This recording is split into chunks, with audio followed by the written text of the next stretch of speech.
ٹھیک ہے، یا پھر ایسے کہہ دیا کہ میں وصیت کرتا ہوں کہ فلاں فلاں اتنی اتنی چیزیں اس بچے کو دے دی جائے جو ابھی ماں کے پیٹ میں ہے، تو یہ وصیت جائز ہے، درست ہے، اور وہ پیدا ہوگا تو پھر اسے وہ چیز دے دی جائے گی۔ اسی طرح وقف کا حق بھی حاصل ہے۔ وقف یعنی کوئی چیز جو ہے انڈوفمنٹ کر دینا، یعنی کہ اسے پرماننٹلی دے دینا،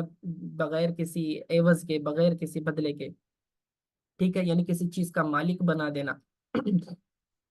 مثال کے طور پر میں مکان کی بات کر رہا تھا، اگر کوئی زمین ہے یا گھر ہے، اگر باپ ہے، باپ کہتا ہے کہ بھائی میں یہ زمین یا پھر یہ مکان جو ہے اس کو وقف کر دیتا ہوں اس بچے کو، ٹھیک ہے۔ اب بچہ اگر زندہ پیدا ہوا تو پھر وہ مکان اس کا ہو جائے گا، ٹھیک ہے، لیکن اگر یہ باپ زندہ رہتے ہوئے یہ مالک مکان ہو گیا، لیکن اگر باپ مر جاتا تو وہ وراثت میں چلا جاتا، لیکن اس نے وراثت سے پہلے ہی اسے وقف کر دیا، یہ بھی جائز ہے۔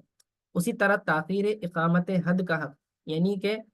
اگر کسی صورت کی وجہ سے شرعی حد پنشمنٹ جو ہے شریعت کی طرف سے اس کی ماں کے اوپر لاگو ہو رہی ہے، تو اس کے پیٹ میں اگر بچہ ہوگا تو اس پر سہولت ہو جاتی ہے، اور تھوڑی سی اس کی پنشمنٹ جو ہے نا ڈیلے ہو جاتی ہے۔ جیسے کہ قبیلہ جوہینیا کی ایک خاتون تھی، اور اس سے زنا سرزد ہو گیا تھا، تو اس نے اپنے آپ کو رسول پاک صلی اللہ علیہ وسلم کے سامنے پیش کیا اور کہا کہ یا رسول اللہ صلی اللہ علیہ وسلم، کہ مجھ پر جو ہے آپ حد جاری فرما دے، میں نے ایسا ایسا جرم کیا۔ آقا علیہ الصلوۃ والسلام نے اس کے سرپرستوں سے، گھر والوں سے کہا کہ اس خاتون کو جو ہے ٹھیک ٹھاک خیال سے رکھو، جب یہ بچہ پیدا ہو جائے پھر اس کے بعد جو ہے اس عورت کو یہاں لے آنا، یعنی کہ ایک روایت میں تو یہ آتا ہے کہ اسے 2 سال کی اور مہلت دی گئی تاکہ وہ دودھ وغیرہ پلا لے۔ جب بچہ انڈیپینڈنٹلی خوراک کھانے کے قابل ہو گیا، اپنا فوڈ کنزیوم ایکسٹرنل فوڈ کے اوپر آ گیا، تو پھر اس عورت پر حد جاری کر دی گئی۔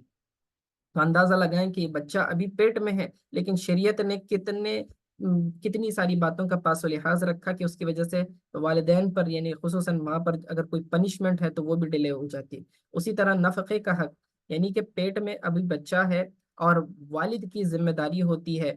اللہ تعالیٰ نے حکم دیا ہے قرآن میں، تو باپ کے اوپر ذمہ داری ہے کہ بیٹے کا نانو یعنی بچے کا نانو نفقہ پورا کرے۔ نانو نفقہ سے کیا مراد؟ یعنی اس کا کھانا پینا، رہنا، کپڑا وغیرہ جو اس کی ضروریات زندگی ہوتی ہیں، یہ سارا پرووائڈ کرنا یہ باپ کی ذمہ داری ہے، ٹھیک ہے۔ اب کسی وجہ سے مثال کے طور پر ماں اور باپ میں سپریشن ہو گیا، ہو سکتا ہے کہ طلاق ہو گئی، لیکن پیٹ میں اس کے بچہ تھا، ٹھیک ہے۔ اب ایسی صورت میں یہ وہ جو ماں تھی وہ حقدار تو نہیں تھی نفقے کی، لیکن چونکہ اس کے پیٹ میں اس آدمی کا بچہ ہے اور وہ نفقے کی ذمہ داری باپ کی ہے، تو اس عورت کو، خاتون کو نفقہ پرووائڈ کرنا، کھانا پینا دینا، اگرچہ کہ وہ ڈیورس دے چکا ہے تو بھی جو ہے شریعت کی طرف سے یہ لازم ہے اور باپ کی ذمہ داری ہے۔ اسی طرح فطرانے کا حق، کہ یہ مستحب ہے کہ اس کی طرف سے فطرانہ دیا جائے، کہ بچہ نومولود ہے یا پھر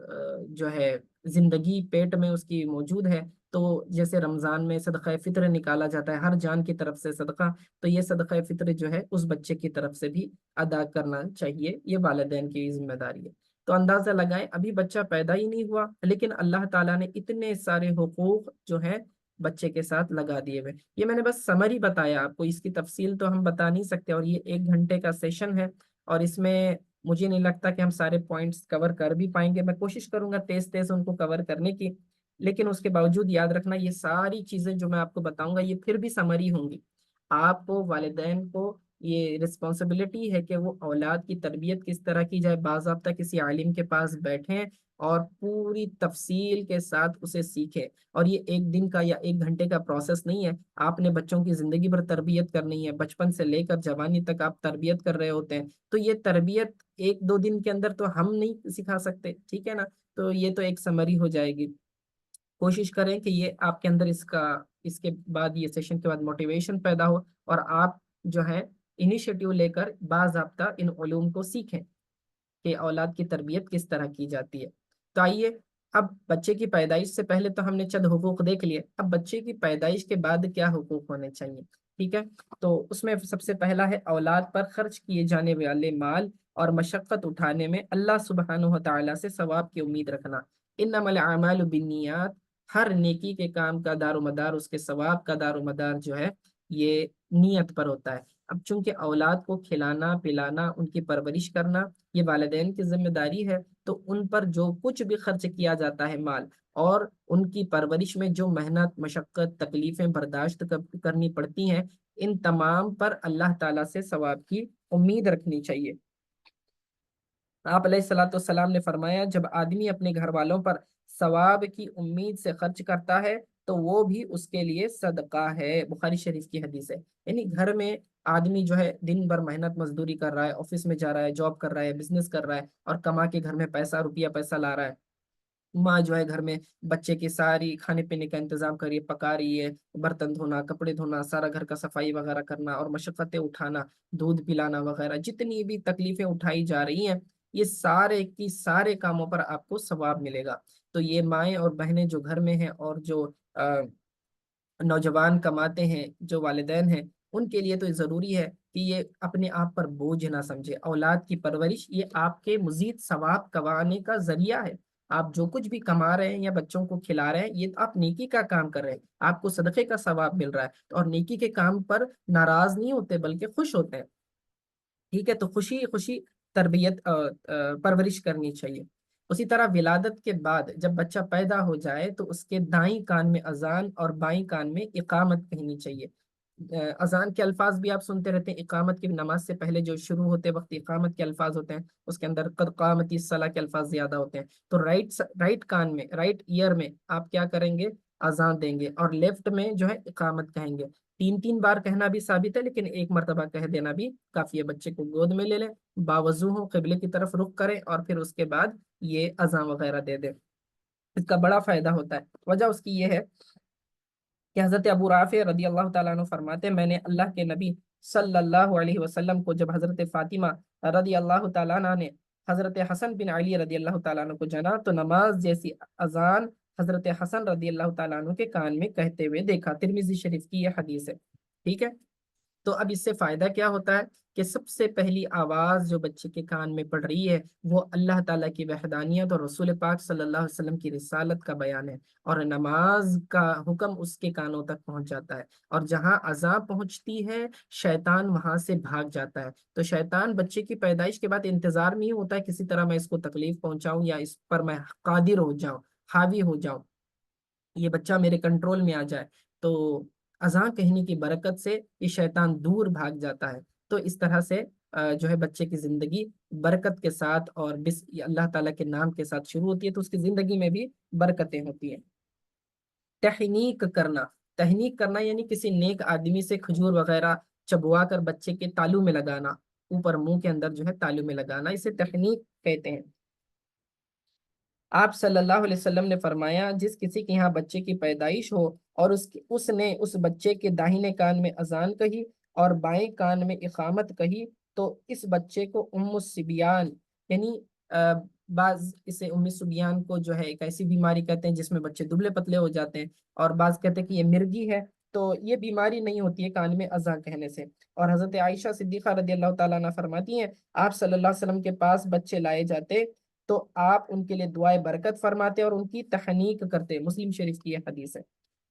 تو تحنیک کرنا، اس میں کیا ہوتا ہے؟ اب رسول پاک صلی اللہ علیہ وسلم کے پاس جو ہے صحابہ اپنے بچوں کو لے آتے، حضور کا لعاب دہن بابرکت ہوتا تھا اور باعث شفا بھی ہوتا تھا، تو اسے چبا کر اس کے بچے کے منہ میں لگانے کی وجہ سے اس کی برکت سے جو ہے، چونکہ یہ نیک لوگوں نے کرنا چاہیے جو زیادہ ذکر و اذکار کرتے ہوں، درود پڑھتے ہوں، استغفار کرتے ہوں، نیک لوگ ہوتے ہیں، تو ان کے ذریعے آپ یہ تحنیک کرائیں تو ان کے لعاب دہن کی برکت اس کھجور وغیرہ میں اتر آتی ہے، اور پھر جو ہے بچہ جو ہے اس کے اندر ایک انٹرنل جو ہے جسمانی اور روحانی چینجز آ جاتے ہیں۔ ٹھیک ہے، تو یہ بھی کرنا افضل ہے۔ ٹھیک ہے، یہ مستحبات ہے، یہ کرنا بہتر ہے۔ اگر کسی نے نہیں کیا تو گناہگار ہوگا، ایسا نہیں ہے۔ ٹھیک ہے، اسی طرح 7ویں دن بچے کا نام رکھنا، حدیث میں آتا ہے، ترمذی شریف کی حدیث ہے کہ حضرت عمرو بن شعیب رضی اللہ تعالیٰ عنہ اپنے والد سے اور وہ اپنے دادا سے نقل کرتے ہوئے فرماتے ہیں کہ نبی کریم صلی اللہ علیہ وسلم نے بچے کی پیدائش کے 7ویں دن نام رکھنے، اس سے تکلیف دہ چیز، بال، ناخن، ختنہ کی چمڑی وغیرہ کو دور کرنے اور عقیقہ کرنے کا حکم دیا۔ ٹھیک ہے، تو اس طرح سے بچے کے 7ویں دن نام رکھنا یہ سنت ہے۔ اسی طرح 7ویں دن بچے کا عقیقہ کرنا، کیونکہ آپ علیہ الصلوۃ والسلام نے فرمایا بچہ اپنے عقیقے کے عوض میں گروی رکھا ہوتا ہے، یعنی کہ بلائیں آفتیں ہو سکتا ہے اس کو گھیری ہوئی ہوتی ہیں، لیکن جب ہم اس کی طرف سے عقیقہ کر دیتے ہیں تو ہوتا یہ ہے کہ صدقہ بلاؤں کو ٹالتا ہے۔ تو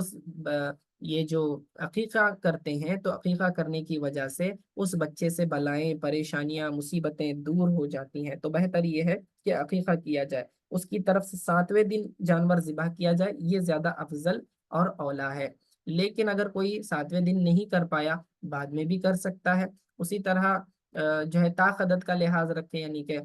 7ویں دن نہیں کیا تو 21ویں دن کرے، پھر یا 19 کو کرے، یا پھر اس طرح سے اور نمبرز کا لحاظ رکھے۔ پھر اس 40 دن کے بعد، پھر اس کے بعد آپ جو ہے اگر نہیں کر پائے، والدین کی حیثیت نہیں ہے، کیونکہ ایک لڑکے کی طرف سے 2 بکرے اور لڑکی کی طرف سے 1 بکرا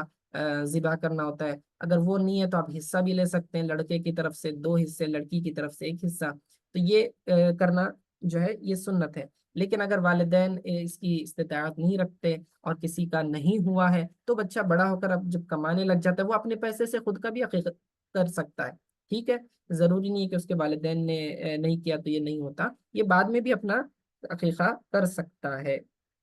ٹھیک ہے، اسی طرح جانور ذبح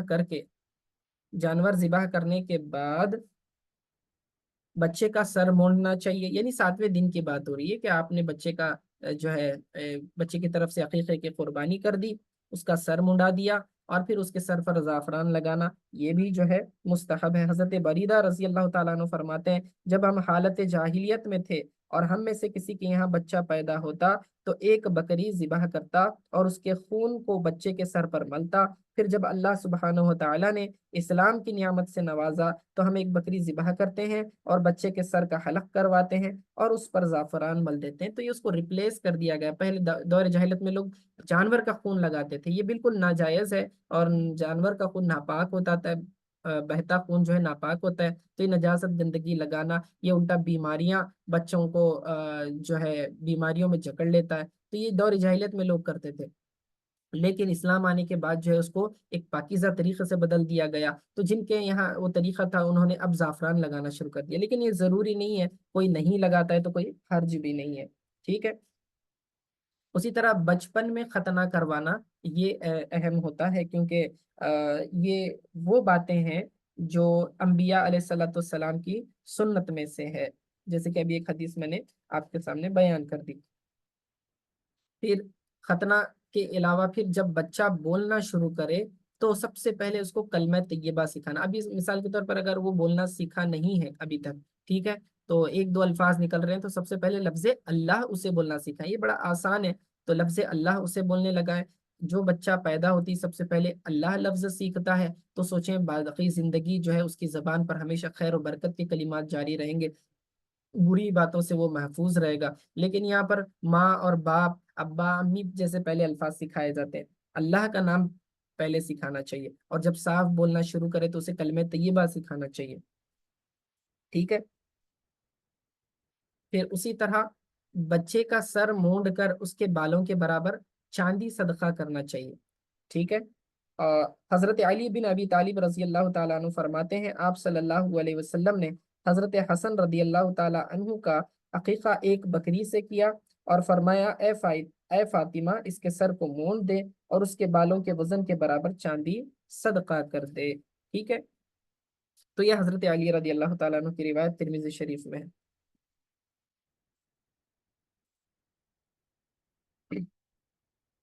آپ علیہ الصلوۃ والسلام نے فرمایا اپنے بچوں کو سب سے پہلے کلمہ شہادت سکھاؤ، یہ کنز العمال کی حدیث ہے۔ پھر اس کے بعد بچپن ہی سے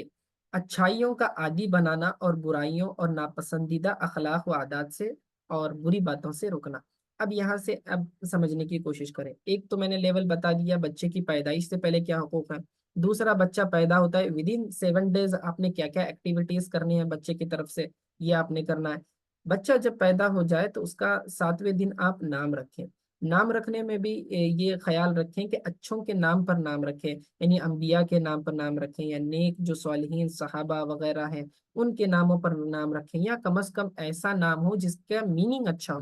آج معاشرے میں یہ ایک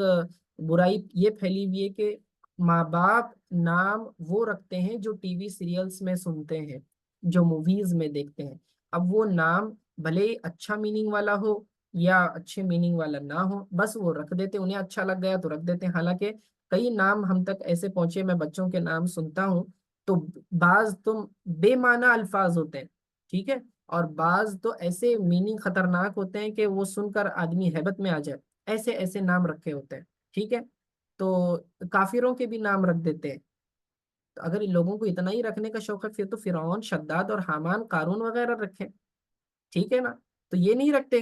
لیکن جو دوسرے کافروں کے نام سنتے ٹی وی سیریل وغیرہ پہ، یہ رکھ دیں گے۔ تو بتانے کا مقصد یہ ہے کہ اچھوں کے انبیاء کے نام ہے، اللہ تعالیٰ کے اسماء و صفات ہیں، اس کے اوپر آپ جو ہے عبد جوڑ کر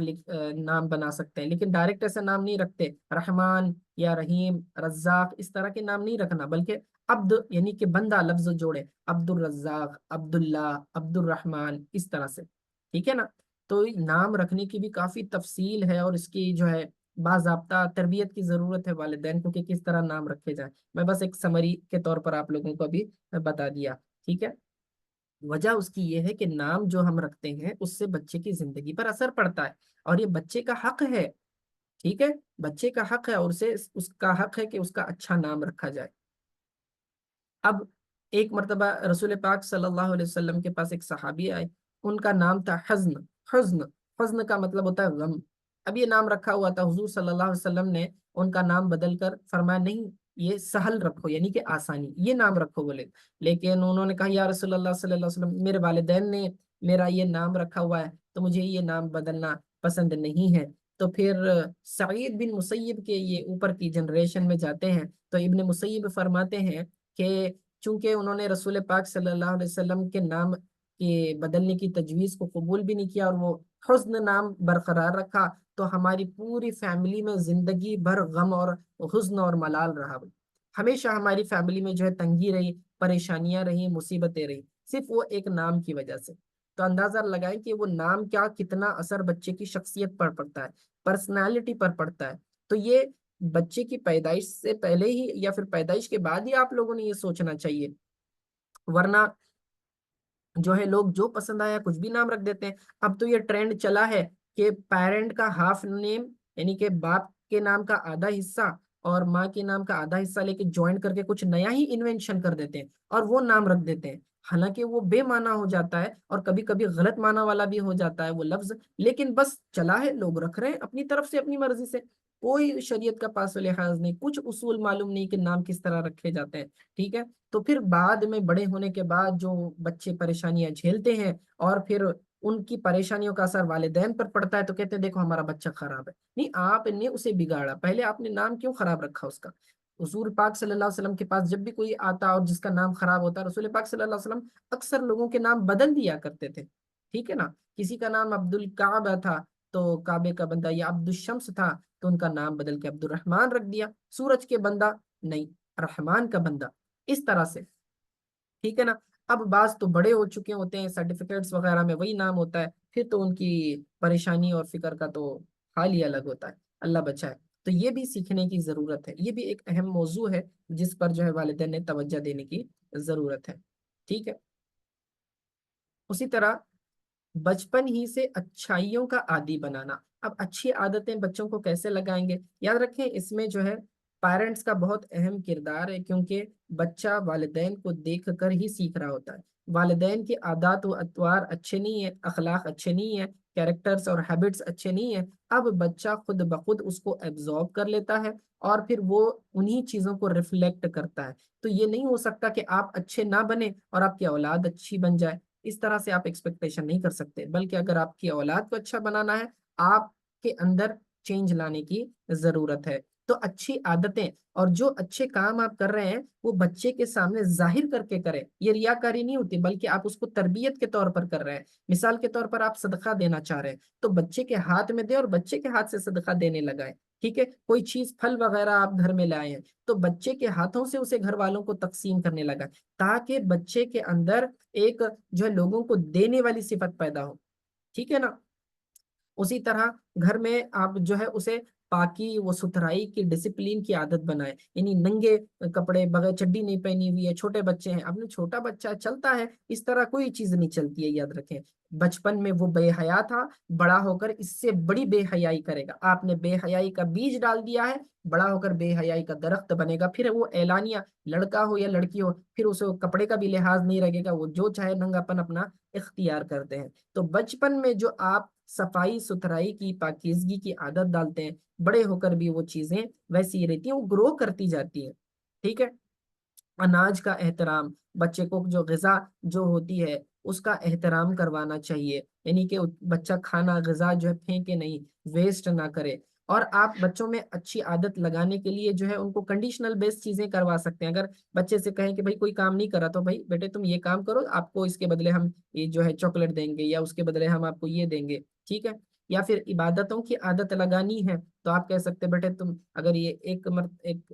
درود پاک 100 مرتبہ پڑھ لو تو تمہیں جو ہے پھر کھانے کے لیے ہم چاکلیٹ دیں گے، یا اس طرح دیں گے، یا پھر نمازوں کی عادت لگانے کے لیے آپ اس طرح کر سکتے ہیں، لیکن عادت بچپن سے ہی کروانی پڑے گی آپ کو، کیونکہ ان الصلاۃ تنہی عن الفحشاء والمنکر، نماز کا حکم آپ دیں، بچے کو ایک بار آپ نے نمازی بنا دیا تو نماز خود بخود اس بچے کو برائی سے روکے گی، کیونکہ نماز کا کام ہی ہے برائی سے روکنا۔ قرآن نے اصول دے دیا ہے کہ جو نمازی ہوگا اللہ تعالیٰ کے فضل و کرم سے وہ نماز اسے برائی سے بچا لے گی۔ اب آپ یہ کہیں گے کہ بعض نمازی ایسے بھی ہیں جو برے ہیں، ہم نے دیکھے ہوئے، تو بھائی ان کی نمازوں کا ٹھکانہ صحیح نہیں ہے، کیا انہوں نے باضابطہ تعلیم حاصل کر کے اپنی نمازوں کو کبھی درست کیا؟ ایک بار اپنی نماز کسی عالم کے پاس سنا دے، پتہ چلے گا کتنی غلطیاں ہیں، ٹھیک ہے نا؟ تو پھر ایسی نماز کا کیا فائدہ جو ہے فاسد ہو جاتی ہو؟ تو بچے کو نماز کی عادت ڈالے، تو بچپن سے ہی چھوٹی چھوٹی عادتیں، سلام کا کرنا، ادب سکھانا، ٹھیک ہے، اور ڈسپلین وغیرہ سکھانا۔ اسی طرح جو برائیاں ہوتی ہیں، برائیوں پر برائی کا ناراضگی کا اظہار کریں بچے کے سامنے، اگر یہ نہیں کرتے ہیں تو بچہ سمجھے گا کہ یہ چیز اچھی ہے اور وہ اسے اڈاپٹ کر لے گا، کیونکہ بچے کا دماغ بالکل کوڑا ہوتا ہے، وہ جو بھی چیز دیکھے گا وہ اڈاپٹ کرنے کی کوشش کرے گا، ریپیٹ کرنے کی کوشش کرے گا، آپ جو جملے بولیں گے وہ ریپیٹ کرے گا، آپ جو ایکشن کریں گے وہ اس کی نقل کرے گا۔ تو آپ کو بتانا پڑے گا کہ ان میں سے کون سی بات بری ہے اور کون سی اچھی ہے۔ مثال کے طور پر بعض بچے اسکول وغیرہ جاتے ہیں، چھوٹے LKG اور UKG وغیرہ کے ہوتے ہیں، اسکول میں جاتے ہیں، کسی بچے کا شارپنر لے آئے، کسی کا پین یا پینسل لے کر آئے، حالانکہ یہ بغیر اجازت کسی کا مال خفیہ طریقے سے لینا یہ چوری ہے، لیکن ہم بچوں کو چور تو نہیں بولتے، کہتے چھوٹا ہے بچہ ہے چلتا ہے، اس طرح کوئی چیز نہیں چلتی ہے، بلکہ آپ اسے بتائیں، پیار سے سمجھائیں، بیٹے دوسروں کی چیزیں اس طرح نہیں لینی چاہیے آپ نے، ٹھیک ہے، بغیر اجازت کے، ٹھیک ہے، کیا انہوں نے خود سے آپ کو دیا تھا؟ نہیں دیا تھا، تو جاؤ یہ واپس کر کے آؤ، دوسرے دن اس کو واپس کرنے لگائیں، ٹھیک ہے۔ تو یہ عادت اس کے اندر بنائیں، اور کبھی کبھار اپنی طرف سے جو ہے چیزیں بچوں کو دینے، تقسیم کرنے وغیرہ لگائیں، تو یہ عادت اچھی آتی ہے، ٹھیک ہے۔ اسی طرح بعض بچوں کو عادت ہوتی ہے چیزیں ٹٹولنے کی، کبڑ میں جھانک لیا، کسی کے بیگ میں ہاتھ ڈال دیا، پرس میں ہاتھ ڈال دیا، اب یہ بچپن کے بچے ہیں، چھوٹا ہے، رہنے دو، لینے دو، یہ چھوٹا ہو کے اس طرح کے چوری چکاری کرتا ہے گھر میں، اور پھر بعد میں بڑا ہو کر پھر تو بڑی بڑی حرکتیں کرتا ہے، تو یہ ساری چیزیں بنیاد بنتی ہے، تو بچے کو بتائیں کہ بغیر اجازت بڑوں کی کسی کی کوئی چیز ہاتھ نہیں لگانی چاہیے، اگر آپ کو کوئی چیز چاہیے تو آپ بڑوں کو مانگو، ٹھیک ہے۔ اسی طرح بے دھڑک، بچے تو ہوتے ہی ہیں شرارتی، لیکن ڈسپلین کیسے سکھائیں گے آپ دروازہ گھر میں آنا ہے، بچے نوک کر کے آؤ، ڈور کو نوک کر کے آؤ، ٹھیک ہے، ہو سکتا ہے اندر کوئی کپڑے بدل رہا ہو، ٹھیک ہے نا، یا پھر کوئی امپورٹنٹ کام کر رہا ہو، ڈسٹرب نہ ہو جائے، اس لیے آپ ڈور کو نوک کر کے آنا چاہیے۔ تو یہ ساری چیزیں میں ایک ایگزامپل دے رہا ہوں، اس طرح کے گھر میں بہت ڈھیروں باتیں ہوتی ہیں دن بھر، تو ان کی ایک ایک ایکشن کے اوپر والدین کو چاہیے کہ نظر رکھیں۔ بچہ جب 3 سے لے کے 5 سال کا ہوتا ہے تو اس کے اندر تو بہت ضروری ہوتی ہے یہ بیسک ہیلتھ اینڈ ہائیجین کی چیزیں تو آپ سکھائیں گے ہی، اس کے بعد جو ہے 5 سے لے کے 7 سال تک کا جب بچہ ہو جاتا ہے، جب وہ اس کو شعور آ جاتا ہے، اس کو سمجھ میں آنے لگ جاتا ہے چیزیں، تو اس وقت جو ہے یہ ساری باتیں جو میں نے بتائی ہیں اس کو سکھانے کی کوشش کرنی چاہیے، اور بچے کی کسی ایکشن کو اگنور نہ کرے، یعنی بچہ ایسا کر چھوڑ دو، رہنے دو، کیا ہے بچہ کرتا ہے، کھیلنے دو، اس طرح نہیں ہوتا، آپ دیکھیں کہ وہ کس طرح ریئیکٹ کر رہا ہے چیزوں کو لے کر، اس سے اس کی مینٹالٹی پتہ چلتی ہے کہ وہ چیز کو اچھے سے پرسیو کر رہا ہے یا اس کو رانگ وے میں لے رہا ہے، ٹھیک ہے۔ تو ناپسندیدہ اخلاق جو ہوتے ہیں، ناپسندیدہ عادات جو ہوتے ہیں، اس بچے کو آر دلائیں، اس پر کہیں کہ یہ چیز بری ہوتی ہے، ٹھیک ہے نا؟ اگر کوئی بچہ گندگی کر رہا ہے تو آپ اس پر ناراضگی کا اظہار کریں، بتائیں بیٹے چھی چھی یہ گندا ہے، ایسا نہیں کرنا، اور خود بھی اس پر کراہت کریں، تو بچے کو لگے گا اچھا یہ ایسی چیز ہے کہ جس سے بچنا چاہیے، نہیں کرنا چاہیے، ٹھیک ہے؟ اور جو اچھی چیز ہوتی ہے اس پہ اپریشیٹ کریں۔ بچہ کوئی اچھی چیز کرتا ہے، ڈسپلین کے ساتھ کام کرتا ہے، تو آپ اس کو اپریشیٹ کریں، اس کی تعریف کریں، تو خوش ہوتا ہے، اسے سمجھ میں آتا ہے اچھا یہ اچھی عادت ہے، اسے کرنا چاہیے، ریپیٹ کرنا چاہیے۔ تو بیک آف دی مائنڈ یہ سائیکولوجی اس کے دماغ میں چلتی رہتی ہے کہ پیرنٹ جس چیز پر ڈانٹتے ہیں یا کراہت کا اظہار کرتے ہیں تو بچے کو پتا چل جاتا ہے کہ یہ بری چیز ہے، اور جب پیرنٹس جو ہے کسی چیز پر خوشی کا اظہار کرتے ہیں یا کم از کم خاموشی کا اظہار کرتے ہیں تو اسے لگتا ہے کہ یہ چیز جائز ہے اور پھر کرنی چاہیے، ٹھیک ہے نا؟ کبھی وہ بچہ پلٹ کر جواب دے دیتا ہے، فوراً ٹوک دیں، اسی وقت بنیاد بننے نہ دیں۔ اگر آپ خاموش رہیں گے تو پھر ہوتا یہ ہے کہ بڑا ہو کر پھر وہ بڑی بڑی باتیں کرنے لگ جائے گا پھر اس بڑوں کے خلاف، ٹھیک ہے؟ تو اس طرح سے بری باتوں سے روکنا چاہیے۔ اب بچہ جب 7 سال کی عمر ہو جاتی ہے، ٹھیک ہے، 7 سال کا جب بچہ ہو جاتا ہے تو اس پر نماز کا حکم کرنا۔ اب یہ نماز کا صرف حکم کرنے سے بات نہیں چلے گی، بلکہ آپ گھر میں جو ہے نماز پڑھیں اور نماز پڑھتے وقت اس کو ساتھ میں بٹھائیں۔ آپ وضو کرنے جا رہے ہیں اس کے بھی ہاتھ پیر دھلا دیں، ساتھ میں کھڑا کر دیں، ٹوپی پہنا دیں یا مکھنی وغیرہ پہنا دیں، لڑکی ہے تو ساتھ میں کھڑا کر لیں۔ اب اسے کچھ بتانے کی ضرورت نہیں ہے، ویسے بس کھڑے رہو، دیکھو ہم جیسے کر رہے ہیں ویسے کرو۔ اب ماں نماز پڑھ رہی ہوتی ہے، بچہ دیکھ رہا ہوتا ہے، چھوٹا موٹا وہ سجدہ کر رہا ہوتا ہے، وہ رکوع کر رہا ہوتا ہے، ابھی تک تو اس کو پتہ نہیں، لیکن ایٹ لیسٹ اسے ہیبٹ ہوگی کہ کوئی ایسی چیز ہے جو والدین گھر میں کرتے ہیں اور مجھے بھی یہ کرنی چاہیے۔ تو پھر وہ نماز دیکھ دیکھ کر جو ہے وہ شامل ہونا شروع کرتے ہیں پیرنٹس کے ساتھ، کیونکہ ان کی عادت ہی ہوتی ہے نقل کرنے کی۔ جب وہ والدین کو دیکھیں گے نماز پڑھتا ہوا تو اس کی نقل کریں گے، کاپی کریں گے، بھلے ہی ان کو نہ سمجھے کہ نماز کیا چیز ہے، ٹھیک ہے؟ پھر اس کے بعد نماز کی جو دعائیں وغیرہ تھوڑا تھوڑا کر کے یاد کرنا شروع کروائیں، اور پھر 10 سال کی عمر میں نماز نہ پڑھنے پر اس پر سختی کر سکتے ہیں، مار سکتے ہیں، لیکن یہ مارنا ایسا نہیں ہے کہ گال اس کے ریڈ ریڈ کر دیے، بدن پر نشان اتار دیے، بچہ تڑپ تڑپ کر بلک بلک کر رو رہا ہے، یہ نہیں ہوتا، لکڑیوں سے مار رہے ہیں تو یہ نہیں ہوتا ہے، بلکہ مارنے سے مراد ہاتھ سے آپ ایسا تھوڑا سا ہاتھ گول کریں، پیٹھ وغیرہ پر آپ جو ہے اس طرح کریں تاکہ آواز زیادہ آئے، درد بالکل نہ ہو، ٹھیک ہے؟ ہلکے سے، اور ڈرانے کے لیے بس، تنبیہ کرنے کے لیے ہونا ہے، اور ہاتھ سے مارنا ہے، لکڑی وغیرہ سے نہیں مارنا ہے، گال پر نہیں مار سکتے آپ بچوں کے۔ اللہ تعالیٰ نے انسان کو خلق الانسان فی احسن تقویم فرمایا سورہ 3 میں کہ بہترین شکل و صورت پر پیدا کیا، تو اللہ نے جو شکل و صورت بنائی اس کو مارنا یہ توہین ہوتی ہے، تو اس طرح نہیں کرنا چاہیے، ٹھیک ہے؟ تو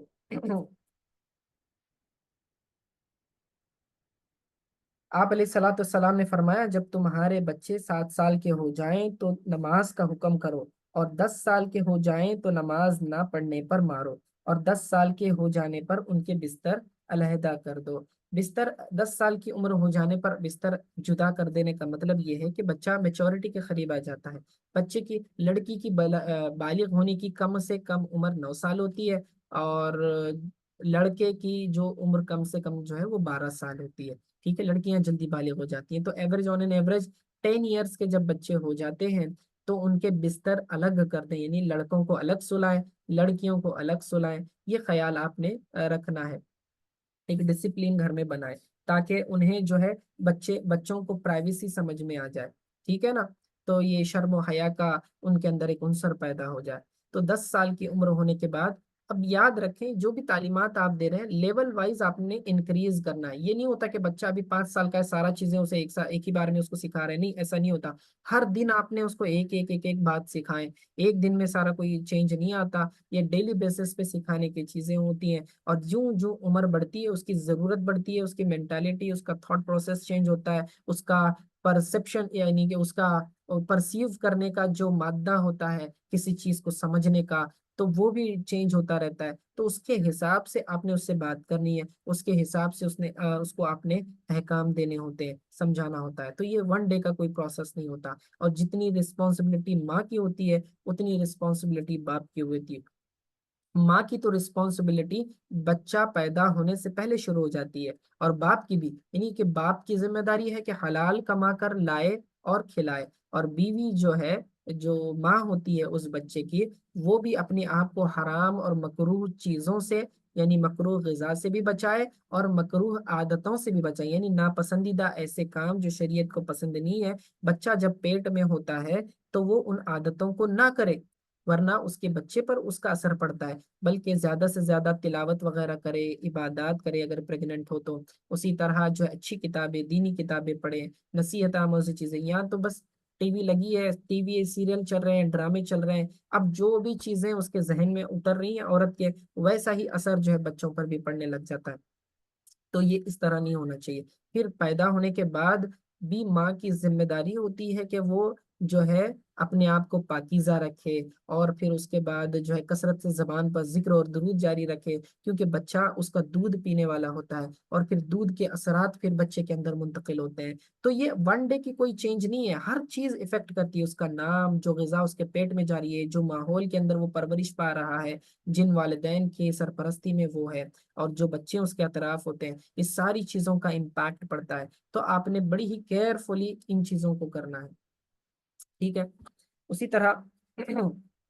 بچہ جب اب 10 سال کا ہو گیا، اب اس کے اندر انڈرسٹینڈنگ آ گئی، اور یہ بچہ جو ہے اب اہل ہو چکا ہے نیت کا، یعنی اسے عبادات سمجھ میں آتی ہے، اور جب یہ سمجھ میں آنے لگ گیا تو پھر آپ نے باضابطہ اس کو عقائد صحیحہ سکھانا ہے، جو بھی صحیح اسلامی عقائد ہیں وہ سکھانا ہے، پھر اللہ تعالیٰ کے ساتھ تعلق کیسا ہونا چاہیے یہ آپ نے سکھانا ہے، پھر مخلوق کے ساتھ تعلق کس طرح ہونا چاہیے یہ آپ نے سکھانا ہے، یعنی سارے حقوق عبادات کے طریقے آپ نے سکھانے ہیں، نماز وغیرہ، روزہ وغیرہ کے احکام آپ سکھائیں گے، پھر اسی طرح آپ لوگوں کے حقوق، والدین کے حقوق، پڑوسیوں کے، رشتہ داروں کے، بہن بھائیوں کے، استاد کے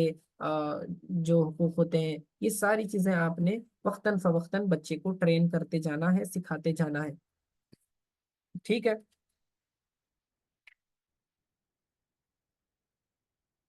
حضرت اللہ کے نبی صلی اللہ علیہ وسلم نے حضرت عبداللہ بن عباس رضی اللہ تعالیٰ عنہ کو، جبکہ وہ چھوٹے تھے، سکھلاتے ہوئے فرمایا تھا: اے لڑکے، میں تجھے چند کلمات سکھاتا ہوں، اللہ سبحانہ و تعالیٰ کے احکام کی حفاظت کر، اللہ تعالیٰ تیری حفاظت کرے گا، اور اللہ تعالیٰ کے احکام کی حفاظت کر، اسے اپنے سامنے پائے گا۔ یہ دیکھیں ترمذی شریف کی حدیث ہے۔ اس سے پتہ چلتا ہے کہ بچہ جب سمجھدار ہو جائے تو اس کو جو ہے اسلامی عقائد کی تعلیم دینی چاہیے، تو جو بھی فرض علوم ہوتے ہیں وہ فرض علوم اس کو اس عمر کے لحاظ سے سکھانے چاہیے۔ ہم میں سے کتنے لوگ ہیں یہ سمجھتے ہیں کہ بس بچہ جب تھوڑا سا 4 5 سال کا ہو جاتا ہے تو اسے مکتب میں ڈال دیتے ہیں، جو ڈالتے ہیں وہ خوش نصیب، باقی تو ڈالتے بھی نہیں ہے، مکتب میں ڈالتے ہیں، بولتے ہیں قاعدہ پڑھنے جاتا ہے، اب وہاں پر چند ایک دعائیں سیکھ لیتا ہے اور قاعدہ پڑھنا آ گیا، اب اس نے اصل قرآن پڑھنا ہوتا ہے، بس نہیں نہیں قرآن پڑھنے آ گیا تو چھڑا دیتے ہیں، ٹھیک ہے۔ حالانکہ یہ کوئی دینی تعلیم نہیں ہے، بس اتنی تعلیم نہیں ہوتی دینی، بلکہ یہ تو دینی تعلیم کی شروعات تھی، ٹھیک ہے نا، یہ دینی تعلیم کی شروعات تھی، اور اس کی جب سمجھداری بڑھنے لگ گئی تھی، اب وہ سیکھنا شروع کر دیا تو اس کو چھڑا دیتے ہیں، حالانکہ وہاں پر وہ سارے اسلامی عقائد نہیں سیکھتا، چند کلمے رٹ کر آ جاتا ہے، باضابطہ آپ نے اہتمام کرنا ہے، کسی ایک عالم کو لیں، اس کا ٹائم لیں، یا اس کے پاس جائیں بچے کو، یا پھر آن لائن کورسز وغیرہ ہوتے ہیں فرض علوم کے، آپ اسے کروائیں، باضابطہ اس نے وہ فرض علوم کمپلیٹ کرنا چاہیے، عقائد اس کے کلیئر ہونے چاہیے، پھر اس کے بعد حقوق اللہ کیا ہیں، حقوق العباد کیا ہیں، یہ اسے پتہ ہونا چاہیے، پھر اس کے بعد یہ عبادات و معاملات کیسے ہوتے ہیں وہ اس کو پتہ ہونے چاہیے، پھر اس کے بعد جو ہے معرفت گناہ، یعنی کہ گناہ کیا ہوتا ہے، گناہ سے بچنے کا طریقہ کیا ہے، اور گناہ سے توبہ اور استغفار کا طریقہ کیا ہے، کون سی گناہ کی سزا کیا ہے، یہ ساری تفصیلات جو فرض علوم میں داخل ہیں یہ اسے سکھانے کی ضرورت ہوتی ہے، ٹھیک ہے۔ تو یہ تربیت کا حصہ ہے اور والدین کی ذمہ داری ہے، ٹھیک ہے، تو چاہے لڑکا ہو یا لڑکی ہو، یہ دونوں چیزیں دونوں کو سکھانی ہے۔ بعض گھروں میں دیکھا جاتا ہے کہ جو ہے توجہ لڑکیوں کی تربیت پر نہیں دی جاتی اور لڑکوں کو بس جو ہے ان کے اوپر فوکس کیا جاتا ہے، یہ بالکل نہیں ہونا چاہیے، ٹھیک ہے، بالکل جو ہے حقوق تربیت کے معاملے میں لڑکے اور لڑکی کے دونوں یکساں ہیں، دونوں کے برابر ہیں، ٹھیک ہے، اور اس میں جو ہے کوتاہی کریں گے تو اللہ کے حضور جواب دینا پڑے گا، اور اس پر سخت گرفت ہو سکتی ہے اللہ کے حضور، ٹھیک ہے۔ اسی طرح پھر اس کے بعد آپ نے اسلامی آداب سکھانے ہیں، تو آداب کسے کہتے ہیں؟ جو جیسے کہ ابتدائی لیسنس میں ہم نے کچھ پڑھے ہیں، یہ اسلامی آداب کھانے کے، پینے کے، اٹھنے کے، بیٹھنے کے، نشست کے، برخاست کے، یہ سارے آداب، بیت الخلاء میں جانے کے، آنے کے، یہ سارے آداب اس کو پتہ ہونے چاہیے، دعائیں یاد ہونی چاہیے، یہ اس کا اہتمام کرنا ہے۔ اور یہ روٹین میں ماں کو یہ ساری دعائیں یاد ہوں گی تو بچے کو کھلاتے کھلاتے یا کپڑے پہناتے ہوئے یہ ساری بار بار بار بار دعائیں وہ ریپیٹ کرتی رہیں گی تو بچے کو یاد ہوتے ہیں۔ سونے سے پہلے بھی بچوں کو جو ہے دعائیں پڑھائیں، استغفار، درود، کلمے وغیرہ، بغیر یہ ساری چیزیں پڑھائے کہ انہیں سلانا نہیں ہے۔ اور ہمارا ذاتی تجربہ ہے، ہم نے دیکھا ہے چند ایک دنوں میں ہی بچوں کو یاد ہو جاتا ہے۔ بچوں کا ذہن بچپن میں بہت زیادہ شارپ ہوتا ہے تو وہ گراس بہت جلدی کر لیتے ہیں، ٹھیک ہے۔ تو یہ سارے آداب آپ سکھائیں۔ پھر اس کے بعد حسن اخلاق سکھانا ہے، یعنی گڈ کیریکٹرز کیا ہوتے ہیں اور گڈ کیریکٹرز کے اندر کیا کیا چیزیں شامل ہوتی ہیں، تو وہ اخلاق کا باضابطہ جو سلیبس ہوتا ہے وہ کور کروانا ہوتا ہے۔ پھر جو اچھے اخلاق والے لوگ ہوتے ہیں ان کی صحبت میں بٹھانا ہوتا ہے، ٹھیک ہے۔ اور پھر وقتاً فوقتاً آپ بچوں کے ٹائم ٹو ٹائم ان کے ایکشنز کے اوپر نظر رکھیں گے اور دیکھیں گے کہ یہ بچے کے اندر تبدیلیاں آ رہی ہیں نہیں آ رہی ہیں۔ اگر کوئی عمل یا کوئی اخلاق خراب ہے تو اس کو جو ہے ایڈریس کرنے کے لیے اب حکمت والا طریقہ اپنائیں۔ اب مارنے وغیرہ کا وقت چلا گیا، اب بچہ بڑا ہو چکا ہے، اب یہاں پر جو ہے آپ نے تھوڑا سا وزڈم، حکمت کے تحت جو ہے کام لینا ہے، اور اس طرح کے بچے کی تربیت بھی ہو جائے اور اس سے وہ بری عادت بھی چھوٹ جائے، ٹھیک ہے۔ تو پرسن ٹو پرسن یہ چیزیں ویری کرتی ہے اور ہر گھر کا ماحول الگ ہوتا ہے، لیکن جو بیسک اخلاقی تعلیمات ہوتی ہیں وہ سکھانے کی ضرورت ہوتی ہے۔ یہ آپ ایسا نہ سمجھے کہ یہ چیزیں بچہ بڑا ہو رہا ہے وہ خود بخود سمجھ جائے گا، خود بخود کوئی چیزیں نہیں آتی ہیں، یہ چیزیں سکھانے سے آتی ہیں۔ آپ اگر اس کے دماغ میں اچھی چیزیں نہیں ڈالیں گے تو یقیناً شیطان اپنی محنت کر رہا ہوتا ہے اور وہ برابر بری چیزیں اس کے دماغ میں ڈالے گا، ٹھیک ہے۔ تو یہ پھر بے حیائی کی طرف اور ساری برائیوں کی طرف جاتا ہے۔ یہ حسن اخلاق سکھانا لڑکوں کے لیے بھی اتنا ہی ضروری ہے اور لڑکیوں کے لیے بھی اتنا ضروری ہے کہ کس طرح دوستی کے کیا حقوق و آداب ہونے چاہیے، دوستی کے اندر لمیٹیشنز کیا ہونے چاہیے۔ پھر یہ ساری باتیں آپ بتائیں گے تو پھر وہ بیلنسڈ لائف جیے گا، اور پھر اس کو جو ہے پتا ہوتا ہے کہ کس کے ساتھ کیسا معاملہ کرنا چاہیے۔ لڑکیاں ہیں تو پردے وغیرہ کا ان کو جو ہے سکھانے کی ضرورت ہے کہ پردے کا اہتمام، والدہ گھر میں پردہ کریں گی گھر میں آنے والے لوگوں سے تو پھر جو ہے بچی بھی خود بخود سیکھنا شروع کر دیتی ہے، لیکن پردے کی عادت ڈالے، ورنہ کہتے ہیں جی نہیں بچی تو ابھی اسکول جا رہی ہے، کالج جا رہی ہے، پھر بعد میں دیکھیں گے، شادی سے پہلے اس کو برقعے کی عادت ڈالے۔ ایسا کچھ بھی نہیں ہوتا، بعد میں یہ کراہت کرتی ہیں پھر ان چیزوں سے، ٹھیک ہے نا۔ تو بچپن سے ہی یہ، بچپن سے مراد جب سمجھداری آ جائے تو پھر وہاں سے ان کو جو ہے یہ اخلاقی تعلیم سکھانا بہت ضروری ہو جاتا ہے۔ ہوتا تو یہ اچھی چیزیں سکھانا تو دور، بعض والدین تو ایسے ہیں جو بری باتیں سکھا رہے ہوتے ہیں، ٹھیک ہے، اور جو ہے آپس میں بچوں کو لڑوا رہے ہوتے ہیں۔ بچہ جب کوئی گندی بات کرتا ہے تو اس پر خوش ہو رہے ہوتے ہیں، ٹھیک ہے، دیکھو دیکھو میرا بچہ کیسے گالی دیتا ہے، گالی دے کے سنا، ہاں معلوم پڑا کیسے گالی دیا۔ اس طرح کی باتیں کرتے، شرم آنی چاہیے، گالی دے رہا ہے بچہ اور اس پر خوش ہو رہا ہے، آج وہ بڑے مزے سے گالی دے رہا ہے، پھر بعد میں آپ نے بھی اس کی گالی سہنا پھر بڑے ہونے کے بعد، ٹھیک ہے نا۔ تو گندی عادتیں اس کو نہ لگائیں،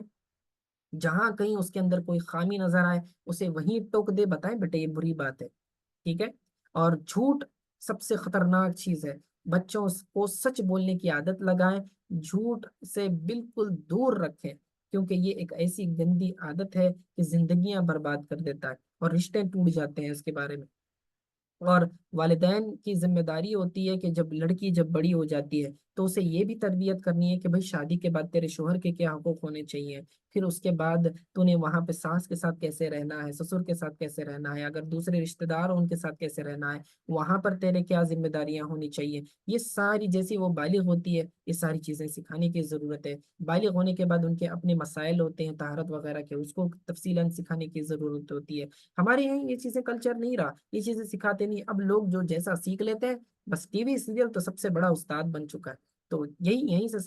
ساری پلاننگ، بلکہ مائیں تو بعض اوقات جو ہے لڑکیوں کو جو ہے پلاننگ سکھا رہی ہوتی ہے، دیکھ ساس ایسے کری تو ایسے کرنا، ہاں ورنہ تو اس کے انڈر میں آ جائے گی، یا پھر شوہر نے ایسے کہا تو نے اس کو ایسے جواب دینا، ٹھیک ہے، تیری ننند نے یہ کہا تو نے اس طرح کرنا ہے، اس کی بات نہیں سننا ہے۔ تو یہ سازشیں سکھا رہی ہوتی ہیں، چال بازیاں سکھا رہی ہوتی ہیں، تو آپ اپنی بیٹی کی تربیت نہیں کر رہے بلکہ اسے برباد کر رہی ہیں، اور یقیناً کچھ عرصے کے بعد پھر ان کا گھر ٹوٹتا ہوا ہم دیکھتے ہیں، اور پھر بڑے افسوس کی بات ہے۔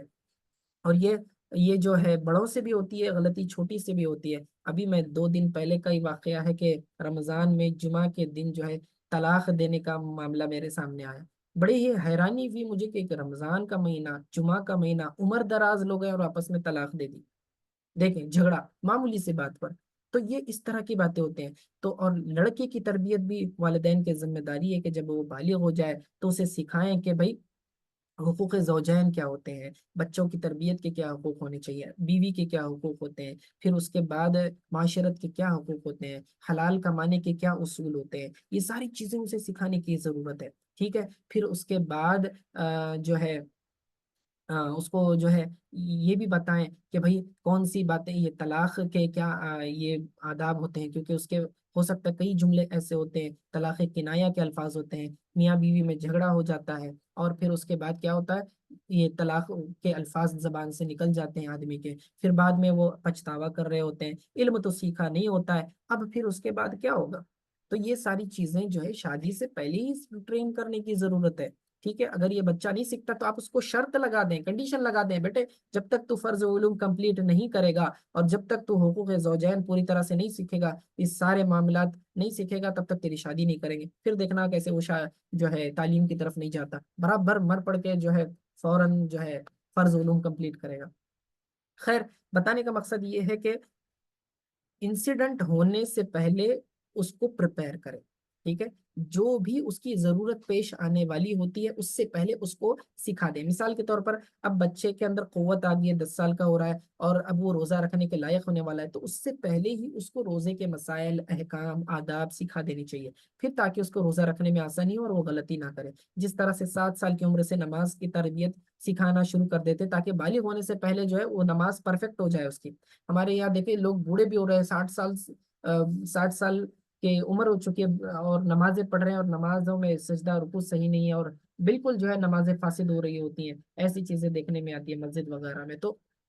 یہ جو ہے زندگیاں پوری برباد ہوتی ہیں، عمر بھی برباد اور ساری عبادت بھی برباد ہوتی ہے۔ ٹھیک ہے، تو یہ والدین کا بہت امپورٹنٹ کردار ہے۔ اور پھر ایسا نہیں ہوتا کہ آپ سمجھ لیں کہ بھائی چلے چند باتیں سکھا دے بیٹے، بڑے آئیں گے تو سلام کرنا، ذرا پیر پہ پیر ڈال کے مت بیٹھو، چند ایک باتیں سکھا دی اور کہتے کہ ہم نے حق ادا کر دیا۔ اس طرح نہیں ہوتا۔ آپ کو میں صرف ٹاپکس بتا رہا ہوں کہ کیا چیزیں آپ نے سکھانی ہے، پھر اس ٹاپکس کو لے کے ترتیب وار جو ہے سال سال 2 2 سال آپ نے تربیت کرنی ہوتی ہے اس کو باضابطہ۔ میں تو صرف ہیڈنگز بتا رہا ہوں کہ کیا کرنا ہے کیا نہیں کرنا ہے۔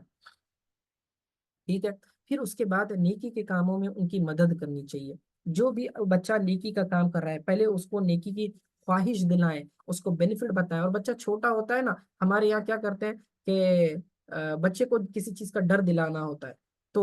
ایسی اجنبی چیز کا ڈر دلا دیتے ہیں جو ایگزسٹ بھی نہیں کرتی، اور بعض اوقات وہ جھوٹ بھی ہوتا ہے۔ ٹھیک ہے، بڑے شیطان آ جائے گا، زومبی آ جائے گا، ایسے نہیں کرنا، ٹھیک ہے، پولیس آ جائے گا، دیکھ اٹھا کے لے جائے گا، بوڑھا آ جائے گا، بوڑھی آ جائے گا، اس کا ڈر دکھا رہے ہیں آپ، ہے نا؟ اگر آپ کو ڈر دکھانا ہی ہوتا تو خوف خدا دلاتے، آپ یہ کہتے بیٹے اس طرح نہ کرو، اللہ ناراض ہو جائے گا۔ اگر اللہ ناراض ہو گیا تو پھر یہ جو نعمتیں ہم کو مل رہی ہیں وہ اللہ واپس بھی لے سکتا ہے، پھر کیا تم اس بات کو پسند کرو گے؟ تو بیٹے کہے گا نہیں۔ تو یہ اس طرح ہوتا ہے، آپ جھوٹی باتوں سے، جھوٹے دلاسے اور جھوٹی امیدیں، اور بچوں کو جو ہے لمبی لمبی جھوٹی جھوٹی امیدیں دلانے کی ضرورت نہیں ہوتی۔ ٹھیک ہے، آپ زیادہ ان کی خواہشات اس کے اندر پیدا کریں گے تو بچہ جو ہے اپنے لمٹس جو ہے بھول جائے گا۔ ٹھیک ہے، بعض اوقات والدین جھوٹے وعدے کرتے ہیں، کہتے ہیں کہ بیٹے تم یہ کرو، ہم تمہیں یہ دلائیں گے، سائیکل دلائیں گے، یہ کریں گے، لیکن وہ بعد میں کہتے ہیں نہیں میں تو ایسے ہی کہہ رہی تھی۔ ٹھیک ہے، تو یہ اس طرح نہیں ہوتا، یہ جھوٹ ہوتا ہے۔ بچوں کا اعتماد اگر والدین سے اٹھ جائے تو پھر اس کے بعد وہ کبھی بھی جو ہے آپ سے امید نہیں رکھیں گے۔ اسی طرح والدین اپنے کردار کو اس طرح پیش کریں بچے کے سامنے کہ بچہ فریلی اپنے تھاٹس، اپنے خیالات کا اظہار جو ہے، اپنی فیلنگز کا اظہار آپ کے سامنے کر سکے۔ ورنہ جو ہے والدین اتنا سخت روڈ رویہ اختیار کرتے تھے بعض اوقات کہ بچہ ڈر جاتا کہ بھائی ان کے سامنے میں کیا بات کروں، شرم کی وجہ سے پھر بول نہیں پاتا، یا ڈر کی وجہ سے بول نہیں پاتا، اور گھٹن محسوس کر رہا ہوتا ہے اندر کا اندر۔ اب وہ کیا، کیوں وہ پریشان ہے، سائیکولوجیکل پھر ایسے لوگ مریض بھی ہو جاتے ہیں۔ ٹھیک ہے، تو یہ اس طرح بھی نہیں کرنا چاہیے، بلکہ مزاج آپ کا ایسا ہو کہ والدین گھر میں آئے تو بچے دیکھ کر خوش ہوں۔ ٹھیک ہے، یہ نہیں کہ سہم کر ایک کونے میں چلے گا، ارے ابا آ گئے، بھاگو بھاگو یہاں سے، ٹھیک ہے، ورنہ ہم ڈانٹیں گے، چلائیں گے، ماریں گے، اس طرح نہیں، بلکہ محبت سے بچے دوڑ کر آپ کے پاس آئیں، یہ آپ کا رویہ ہونا چاہیے۔ ٹھیک ہے، ایک ایک مرتبہ رسول پاک صلی اللہ علیہ وسلم بچے کو لے کے چوم رہے تھے، تو ایک شخص کہنے لگا کہ میرے میرے تو 10 لڑکے ہیں لیکن میں آج تک کسی کو بوسا نہیں دیا، یعنی کہ چوما نہیں۔ تو حضور صلی اللہ علیہ وسلم نے اس پر ناراضگی کا اظہار فرمایا۔ ٹھیک ہے، یہ کوئی فخر کرنے والی بات نہیں ہے کہ میرے بچے مجھ سے دیکھو کیسے ڈرتے ہیں، کیسے بھاگ جاتے ہیں، نہیں، بلکہ شفقت کا، محبت کا ماحول ہونا چاہیے۔ ٹھیک ہے، پھر بچوں کو کم آواز میں بات کرنے کی عادت ڈالیں۔ ٹھیک ہے، چیخ پکار، چلا پکار کی عادت بالکل نہیں رکھیں۔ آپ چلا کر بات کریں گے، آپ کے بچے بھی چلا کر بات کریں گے۔ آپ نرمی سے بات کرنے کی کوشش کریں۔ اگر آپ چلا کر بات کرنے کی عادت بٹھا لیں گے، پھر یہ دوسرے گھروں میں لڑکیاں بھی جائیں گی تو ویسے ہی چلا کر بات کریں گی، یا باہر کی لڑکی آپ کے گھر میں آئے گی تو ویسے ہی چلا کر بات کریں گے، سارا ماحول خراب ہو جاتا ہے۔ ٹھیک ہے، تو یہ اس طرح نہیں کرنا۔ اسی طرح غصہ کنٹرول کرنے کی تربیت کریں۔ ٹھیک ہے، غصہ کس طرح کنٹرول کیا جاتا ہے، اور غصہ کنٹرول کرنے کی عادت بنا لیں، خود بھی کنٹرول کریں۔ اور آپ کیسے کنٹرول کریں گے؟ ویسے تو کئی حدیث میں یہ چیزیں آتی ہیں کہ بھئی کھڑے ہیں تو بیٹھے ہیں، بیٹھے ہیں تو لیٹ جائیں، پانی وغیرہ پئیں، یعنی کہ یہ چیزیں ہیں کہ آپ اپنی مجلس کو تبدیل کریں، جس کام میں آپ لگے ہوئے ہیں اس کو امیڈیٹلی چینج کر دیں تو آدمی کا مائنڈ ڈائیورٹ ہو جاتا ہے اور غصہ کم ہو جاتا ہے، ورنہ غصہ عقل کو کھا جاتا ہے اور شیطان حاوی ہو جاتا ہے، اور غصے میں ہی طلاقیں ہوتی ہے، یاد رکھیں، کوئی پیار محبت سے طلاق نہیں دیتا۔ ٹھیک ہے نا، تو یہ اپنے رویے کو کنٹرول کرنے کی ضرورت ہے، اور غصہ آ جاتا ہے، اور یہ چیزیں اپنے اچھی طریقے سے بچوں کو سکھانی کہ کس طرح غصہ کنٹرول کیا جائے، اور اپنے آپ کے اوپر جو ہے نا سزائیں نافذ کریں، یعنی کہ اگر میں نے غصے میں کوئی کام کر دیا تو میں جا کے اب 10 رکعت نماز پڑھ لوں گا، نفل نماز پڑھ لوں گا۔ اگر میں نے فلاں فلاں چیز جو ہے غصے میں کہہ دی تو میں جو ہے 100 مرتبہ درود پاک پڑھوں گا۔ اس طرح کی آپ عادتیں ڈالتے جائیں تو خود بخود جو ہے غصہ قابو ہونا شروع ہو جائے گا۔ ٹھیک ہے، تو اپنے اوپر سزائیں مقرر کریں کہ اگر میں نے نماز نہیں پڑھی، کسی بچے نے نماز نہیں پڑھی صبح کی، تو اس کو ناشتہ نہ دے، نہیں میرا بچہ ہے، میرا بچہ بھوکا رہا تو کیسا ہوگا، نہیں، آج آپ کا بچہ ایک دن بھوکا رہے گا لیکن دوسرے دن نماز ضائع نہیں کرے گا۔ ورنہ ماں باپ بڑے ہو کر بھی کہتے میرا بچہ اتنا محنت کر کے تھک کے آیا، سونے دیں، فجر بھی ضائع ہو رہی ہے، عشاء بھی جا رہی ہے، لیکن اس کا کوئی پاس و لحاظ نہیں ہوتا۔ ٹھیک ہے نا، تو تربیت بالکل بالکل جو ہے آپ نے اس لحاظ سے کرنی ہے۔ تو غصہ کنٹرول کرنے کے کیا ٹپس ہوتے ہیں، غصہ کرنے کے کیا کہتے ہیں، غصہ کنٹرول کرنے کے لیے کن کن چیزوں کو آپ نے کرنا ہوتا ہے، یہ آپ نے سکھانا ہے۔ خاص طور سے لڑکیوں کو تو بہت زیادہ اس چیز کی ضرورت ہوتی ہے، کیونکہ میاں بیوی میں آپس میں جھگڑے ہوتے ہیں، اگر یہ نہیں سکھایا جائے، دو میں سے دو جھگڑنے والوں میں سے ایک بھی خاموش ہو گیا نا تو معاملہ ٹھنڈا ہو جاتا ہے۔ ٹھیک ہے، یہ معاملہ ٹھنڈا ہو جاتا ہے، لیکن دونوں کے دونوں تیز ترارے، تیز مرغوں کی طرح لڑ رہے ہوتے ہیں، پھر تو زخمی ہو جاتے ہیں، اور پھر اس کے بعد اب انجام سے واقف ہیں ہی۔ تو یہ چیزیں خیال رکھنے کی ضرورت ہے۔ تو نیکی کے کاموں میں ان کی مدد کریں، اسی طرح اولاد سے نرمی کا برتاؤ کریں، پیار و محبت سے بات کریں، بوقت ضرورت ان پر آپ سختی کر سکتے ہیں، غلط کاموں پر سختی کریں، بے وجہ دنیاوی نقصان کے اوپر ان پر سختی نہ کریں، بھئی برتن توڑ دیا، کانچ کا گلاس توڑ دیا، زور زور سے مار رہے ہیں، اس طرح نہ کریں۔ ٹھیک ہے، ہاں، اگر کوئی جھوٹ بول دیا اس نے تو پھر آپ اس پر سختی کریں نا، تو ایک وقت کا کھانا بند کر دیں، پھر دیکھیں آئندہ سے کبھی وہ جھوٹ بھی نہیں بولے گا۔ تو سختی بوقت ضرورت آپ کر سکتے ہیں، پھر ان کی طاقت سے زیادہ ان پر بوجھ نہ ڈالیں۔ ٹھیک ہے، اگر جتنا وہ برداشت کر سکتے ہیں اتنا ہی آپ نے ان پر یہ کرنی ہے۔ اسی طرح اگر بچے ناراض ہیں تو ناراضگی میں ان پر سختی نہ کریں، کسی کام کے لیے یہ کر، میں تجھ سے کہہ رہا ہوں ورنہ تو پھر انجام اچھا نہیں ہوگا، اور وہ پہلے سے ہی ناراض ہوتے ہیں، موڈ نہیں ہوتا ہے تو پھر وہ کرتے نہیں، بعد میں ان کا غصہ کم ہونے دیں، ان کی ناراضگی دور ہو جائے تو پھر آپ اسے کوئی کام کرنے کا حکم دے سکتے ہیں۔ اسی طرح اولاد کے درمیان انصاف کا معاملہ کرنا چاہیے، برابری کا معاملہ کرنا چاہیے، یہ نہیں کہ ایک بچے کو بہت زیادہ لاڑ کر رہے ہیں اور دوسرے کو نہیں کم کر رہے ہیں، یہ اللہ کے حضور جو ہے جواب دینا پڑے گا، اس پر پوچھ ہوگی۔ ٹھیک ہے، ایک بچے کو کوئی تحفہ وغیرہ لا رہے ہیں دوسرے کو بھی لانا پڑے گا، ایک بچے کو کوئی چیز کھانے کے دے رہے ہیں دوسرے کو بھی دینا پڑے گا، حتیٰ کہ آپ نے ایک بچے کو اپنے بوسہ دیا ہے، کس کیا ہے، تو دوسرے بچے کو بھی کرنا پڑے گا، اتنا برابری کا شریعت حکم دیتی ہے۔ ٹھیک ہے، تو اس بات کا خیال رکھیں۔ اسی طرح بیٹیوں کی پیدائش پر خوش ہونا اور ان سے اچھا سلوک کرنا، کیونکہ آقا علیہ الصلوۃ والسلام نے فرمایا کہ جب کسی کے گھر میں بیٹیاں پیدا ہوتی ہیں تو اگر وہ 3 بیٹیوں کی تربیت کرے، پرورش کرے، انہیں اخلاق سکھائے، انہیں اچھی تعلیم دے اور ان کی شادی کر دے، تو یہ پھر جہنم سے اس کے لیے آڑ بن جائیں گی اور جنت میں داخلے کا سبب بنیں گی۔ ٹھیک ہے، اسی طرح بیٹیوں اور اپنے ماتحت لڑکیوں کو پردے کا پابند بنائے۔ یہ چونکہ وقت ختم ہو رہا ہے، بس آپ کے سامنے میں ہیڈنگز پڑھ رہا ہوں، اس کی تفصیل میں نہیں بیان کر رہا۔ ٹھیک ہے، اور ساتھ ہی ساتھ یہ بھی خیال آپ نے رکھنا ہے کہ اولاد کو کبھی بد دعا نہ دے، بھلے ہی آپ کتنے بھی ناراض ہوں، اولاد کو کوئی بھی بد دعا نہ دے، اس سے ان کی ہی زندگی برباد ہو جائے گی۔ اور ان کی تربیت آپ کر رہے ہیں تو کوئی احسان نہ جتلائے، ٹھیک ہے، اس طرح نہیں کرنا چاہیے، اور ان سے گناہ یا نامناسب کام ہو جائے تو تنبیہ کرنا چاہیے، وارن کرنا چاہیے، اور جب بالغ ہو جائیں تو ان کا نکاح کر دینا چاہیے، ٹھیک ہے۔ تو